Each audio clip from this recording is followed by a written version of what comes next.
What's up, y'all? Today we got my top matchups for every division, starting with my GOAT, my king, Joshua Van versus Matcups. Now,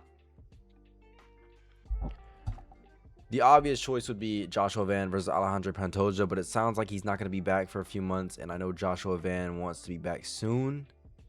And the options, if it were not to be Pantoja, would either be Matcups or Tatsuro Taira.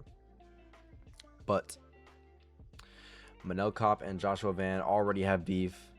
They've been going back and forth on Twitter. This shit is hilarious. Joshua Van called him a fat bitch. And Matcups is a finisher.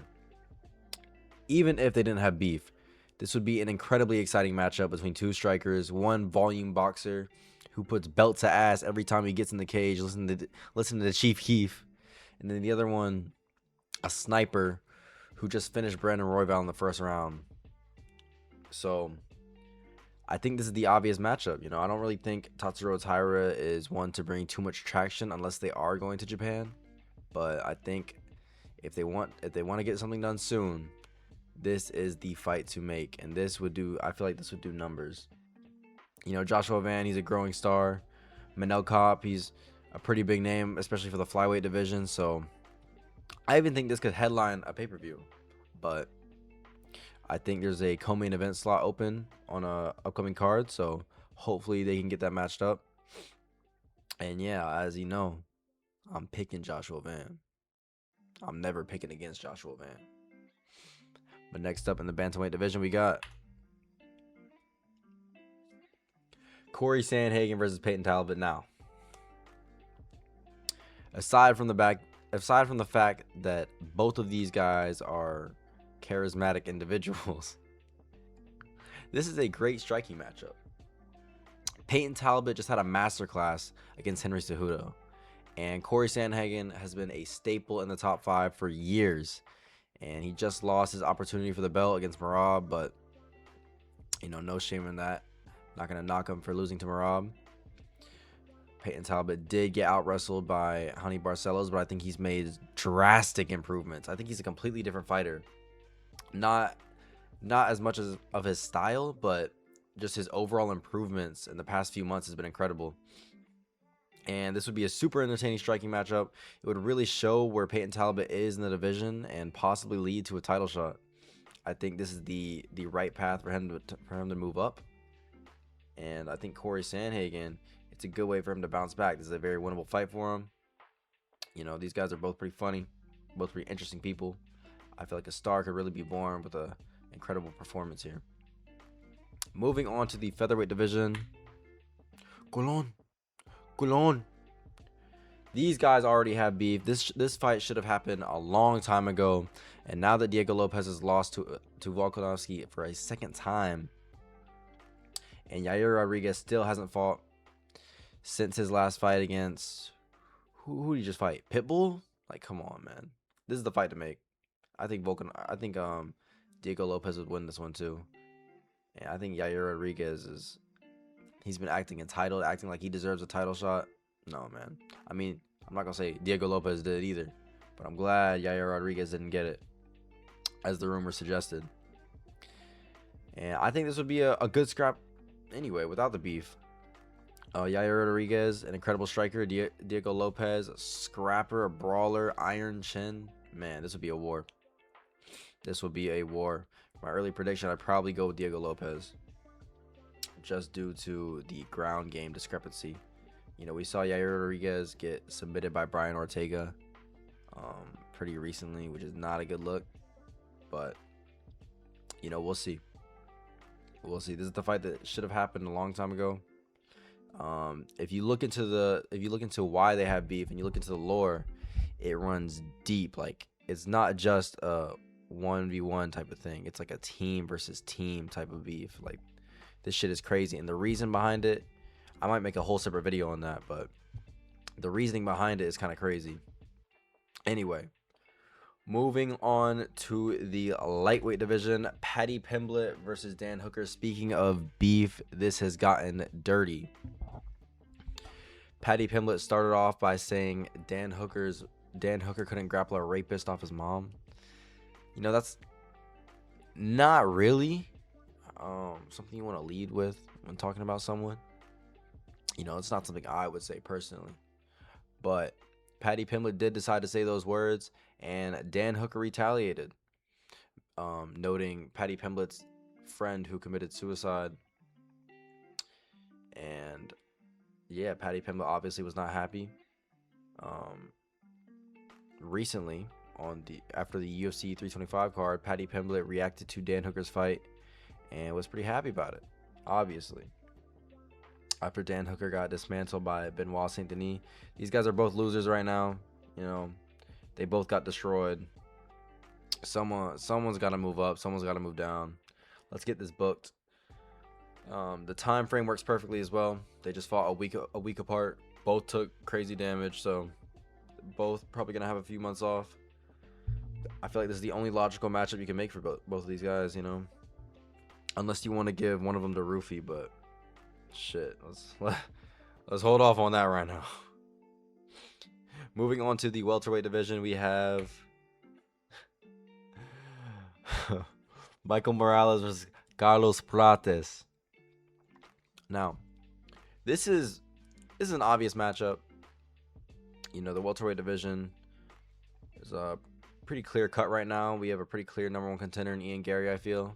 I understand either of these guys could get a title shot, but Ian Gary, he fought the best guy and dismantled him pretty clearly. Michael Morales and Carlos Prates, I feel like these guys are the two guys right after Ian Gary. This is a clear number one contender matchup. Winner gets a title shot. And man, this would be fireworks. This would just be a banger, man. Two huge guys for the division. Two guys with crazy hands. Carlos Prates, fucking love that guy. Always smoking a cigarette. Michael Morales, interesting fella. We'll say that. Interesting fella. Hey, to each their own. No hate here. But fans of both of these guys, amazing strikers. Just an overall striker's delight. And the next challenger for Islam Makhachev, assuming he gets past Ian Gary. Next up, we got middleweight division, Dricus du Plessis versus Brendan Allen. Brendan 20 IQ Allen. Now, this shit would be goofy as hell. This is probably the goofiest fight you can make besides Dricus du Plessis versus RDR. And RDR is not in a position to fight for the number one contender spot right now. So, Brendan Allen, having just beat RDR, entering the top 5. Dricus du Plessis just getting dominated by Khamzat Chimaev in a pretty lackluster fight. I think this is the fight to make. I think this is the fight that could get Dricus back on track. Obviously, he's going to need a few more before he ever gets that Chimaev fight again, because that first fight was so horrendous. And Brendan Allen, this is his ticket to the title shot. This is his shot to make it. And he's been on a roll, I can't lie. You know, I like to hate on Brendan Allen. I think he's kind of dumb sometimes, but he's been on a roll. He's an all-around guy, you know. Striking, pretty good. Grappling, great, I feel. I think his grappling is actually great. Maybe not his wrestling, more so his jiu-jitsu and ability to control dominant position. But man, Dricus du Plessis is so physically imposing.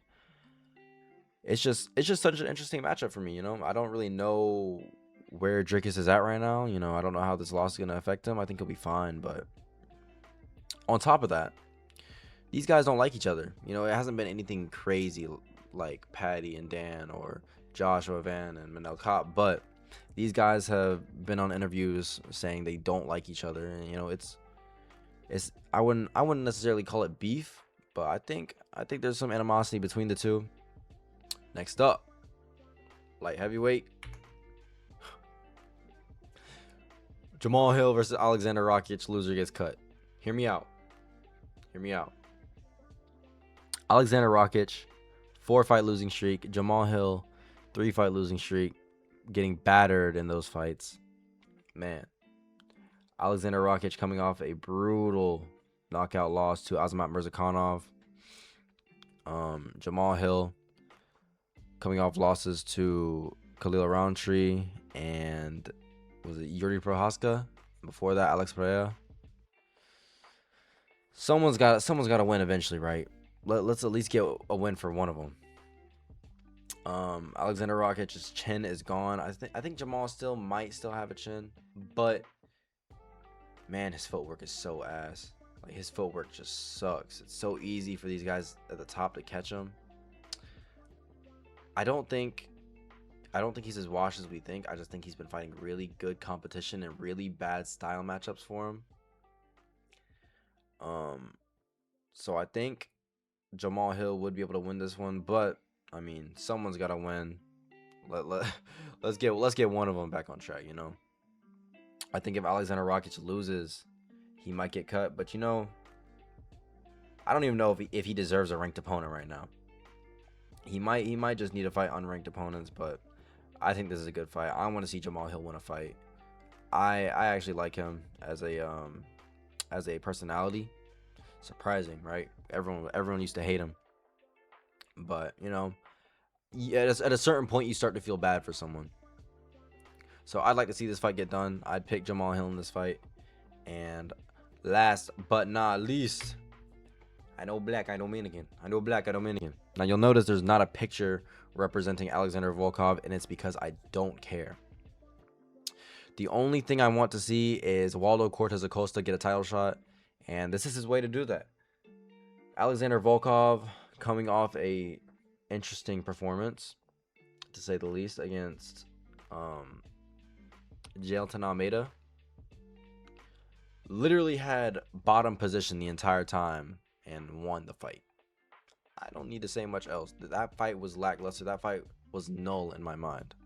Before that, coming off a robbery against Cyril Gane, I will give him credit there. That was a great performance against a guy that many expected him to lose to. But Waldo Cortez Acosta has been on a streak, man. This guy has been on a streak. This guy just defeated Derek Lewis, and I'm not gonna lie, it was a fight that Derek Lewis kind of just quit. But I think Waldo would have beat him anyway. I mean, he did beat him, and he's on a finishing streak right now as well. So I'd like to see Waldo Cortez Acosta get that title shot, especially because of the whole Tom Aspinall eye poke situation.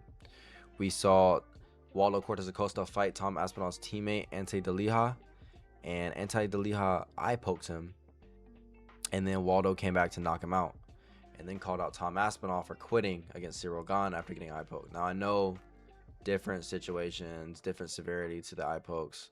I understand all that, but just the fact that that is even a talking point is interesting to me, because the heavyweight division is so shallow.